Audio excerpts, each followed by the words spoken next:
இந்த வாரம் முழுவதும் நடந்த எல்லாவற்றையும் பேஸ் பண்ணி worst performer 2 பேரை தேர்வு செஞ்சு சொல்லுங்க. கேக்குற கேள்வி மட்டும் சொல்றா வெண்ணைகளா அண்ணே அப்படி கேளு.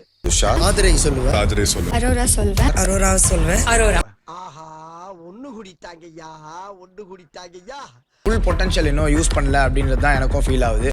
டேய் உன்னதான்டா என்ன பீலிங்கா இல்ல பீலிங்கான்னு கேக்குறேன். ஒரு டீம் ஒர்க் இல்லையோன்னு தோணுது. ஒன்று தோணுதில்ல, அது உனக்கு மட்டும்தான் தோணும். இன்னும் நீ போராடலையோன்னு எனக்கு ஒரு ஃபேக்ட் இருக்கு. நிறைய போறான்டா. கிரியேட்டிவிட்டியா என்ன பண்ணீங்க? நல்லா கேளுங்க. என்ன டேலண்ட் இருக்கு அப்படிங்கறத என்னால இப்போ வரைக்கும் கண்டுபிடிக்க முடியல. ஏன்னா மூக்கு புடப்பா இருந்தா சில நேரத்துல இப்படி எல்லாம் யோசிக்க தோணும் கொஞ்சம். அரோரா, ஆதிரை, இந்த வீட்டாரால worst performersனு தேர்வான நீங்க 2 பேரும் அதுக்கு என்னப்பா சிறைக்கு போகணும். நல்லா இருப்படா போடா. உன்னெல்லாம் ஒண்ணும் பண்ண முடியாது. நானும் சூப்பர் டீலக்ஸுக்கு போய் எல்லாம் பேட் பெர்ஃபார்மருக்கு எல்லாம் கொடுத்துருக்காங்க, ஓட் பண்ணிருக்காங்க. இந்த காரி மூஞ்ச கதையெல்லாம் ஒரு காவிய கதை மாதிரி இங்க வந்து சொல்லி அங்க டைமை வேஸ்ட் பண்ணுகிற போட மரியாதையா.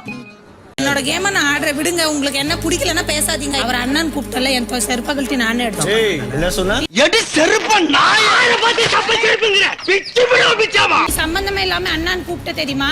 ஃபேக்கா சொன்ன மாதிரி இருந்ததுமா. அப்படிங்களா? ரொம்ப ரொம்ப சாரி சார். அப்படித்தான்டா பேசுவேன், அப்படித்தான் பேசுவேன். நான் ஃபேக்காவே இருந்துக்கிறேன். உன்கிட்ட ட்ரூவா இருந்து எனக்கு என்ன வரப்போகுது? நீ யார் எனக்கு? நீ கேட்ட ஒவ்வொரு கேள்வி என்ன செருப்பால அடிச்ச மாதிரி இருக்குடா. மாதிரி இல்ல, உண்மையிலே செருப்பால தான் அடிச்சது. ஏய் என்ன தெரியும் நீ வந்து அப்புறம் எனக்கு தெரியும். நீ சொல்லாத. இழுத்து வச்சு எடுத்து போடுவா நாக்க. அட பாவி, இவ்வளவு கோவக்காரன் நமக்கு தெரியாம போச்சே. நீ ஃபேக் எனக்கு தெரியும். நீ சொல்லாத.